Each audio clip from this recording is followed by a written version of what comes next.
Friends, Savita ಸವಿ logs YouTube channel. ನಾನು ಇವತ್ತು egg bhurji ಮಾಡೋಣ ಅಂದ್ಬಿಟ್ಟು ಎಲ್ಲ ರೆಡಿ ಮಾಡಿ ಇಟ್ಕೊಂಡಿದ್ದೀನಿ. ಸೊ ಫಸ್ಟು ಸ್ಟವ್ ಹಚ್ಕೊಂಡು ಬಾಣಲಿ ಇಟ್ಕೋಬೇಕಾಗುತ್ತೆ. ಬಾಣಲಿ ಕಾಯ್ದಂಗೆ ಸ್ವಲ್ಪ ಎಣ್ಣೆನ ಹಾಕಬೇಕಾಗುತ್ತೆ. 2 ನಿಮಿಷ ಬಾಣಲಿ ಕಾಯಬೇಕು. ಫ್ರೆಂಡ್ಸ್, ಬಾಣಲಿ ಕಾಯ್ದು ಎಣ್ಣೆನ ಬಿಟ್ಕೋಬೇಕಾಗುತ್ತೆ.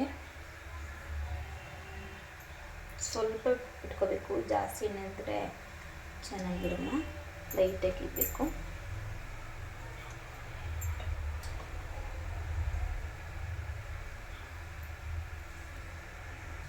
ಎಣ್ಣೆ ಕಾಯ್ದಾದ್ಮೇಲೆ ಮೆಣಸಿನ್ಕಾಯಿನ ಹಾಕ್ಬೇಕಾಗುತ್ತೆ. ಮೆಣಸಿನ್ಕಾಯಿ ಸಣ್ಣಗೆ ಹಚ್ಕೊಂಡಿರ್ಬೇಕಾಗುತ್ತೆ.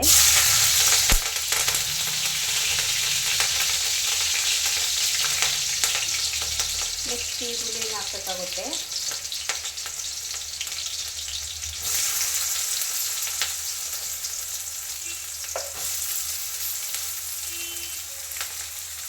ಈರುಳ್ಳಿನ ಸಣ್ಣದಾಗಿ ಹಚ್ಕೊಂಡಿರ್ಬೇಕು, ಕಟ್ ಮಾಡ್ಕೊಂಡಿರ್ಬೇಕು.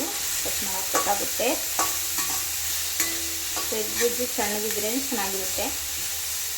ಸೊ ಇದು ಡ್ರೈ ಆಗಬೇಕು ಫ್ರೆಂಡ್ಸ್ ಚೆನ್ನಾಗಿ.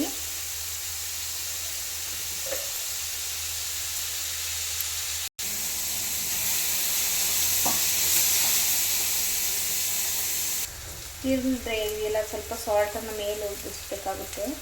ಸೊ ಈರುಳ್ಳಿಗೆ ಟೇಸ್ಟ್ ಚೆನ್ನಾಗಿರುತ್ತೆ ಅಂತ. ಫ್ರೆಂಡ್ಸ್, ಈರುಳ್ಳಿ ಡ್ರೈ ಆಗಿದೆ.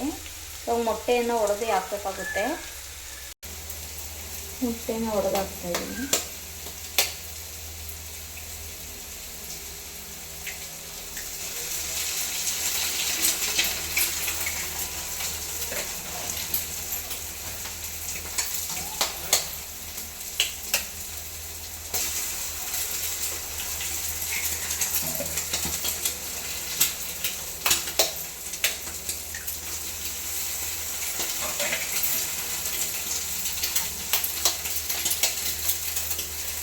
ಇದು ಮೊಟ್ಟೆ ಮಾತ್ರ ಹಾಕ್ತಾಯಿದ್ದೀನಿ ಅಷ್ಟೇ. ಅಷ್ಟಕ್ಕೆ ಮಾತ್ರ ಈರುಳ್ಳಿ ಕಟ್ ಮಾಡ್ಕೊಂಡು ಮೆಣಸಿನ್ಕಾಯಿ ಕಟ್ ಮಾಡ್ಕೊಂಡಿದ್ವಿ. ನಿಮ್ಗೆ ಎಷ್ಟು ಬೇಕೋ ಅಷ್ಟು ಮೊಟ್ಟೆಗೆ ಮೆಣಸಿನ್ಕಾಯಿ ಈರುಳ್ಳಿ ಕಟ್ ಮಾಡಿ ಹಾಕ್ಕೋಬೋದು.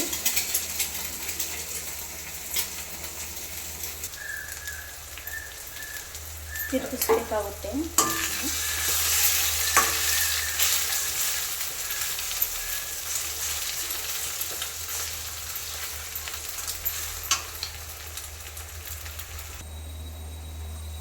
ತಿರುಗಿಸ್ಕೋಬೇಕಾಗುತ್ತೆ. ಸ್ವಲ್ಪ ಎಲ್ಲ ಮಿಕ್ಸ್ ಆಗಬೇಕಲ್ಲ, ಸೊ ಹಂಗಾಗಿ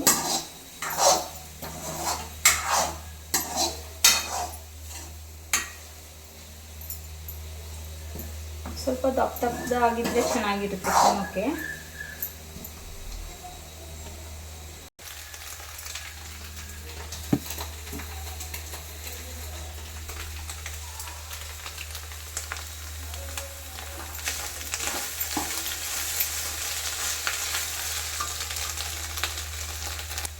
ಸೊ ಎಗ್ ಬುರ್ಜಿ ರೆಡಿಯಾಗಿದೆ ಫ್ರೆಂಡ್. ನೀವು ಮನೇಲಿ ಬೇಕಾದ್ರೆ ಟ್ರೈ ಮಾಡ್ಬೋದು.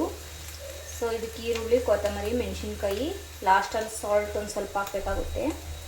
ಸೊ ಈ ವಿಡಿಯೋ ಇಷ್ಟ ಆದರೆ ಲೈಕ್ ಮಾಡಿ, ಕಮೆಂಟ್ಸ್ ಮಾಡಿ, ಶೇರ್ ಮಾಡಿ, ಹಾಗೆ ಸಬ್ಸ್ಕ್ರೈಬರ್ಸ್ ಮಾಡ್ಕೊಳ್ಳಿ ಫ್ರೆಂಡ್ಸ್. Thank you.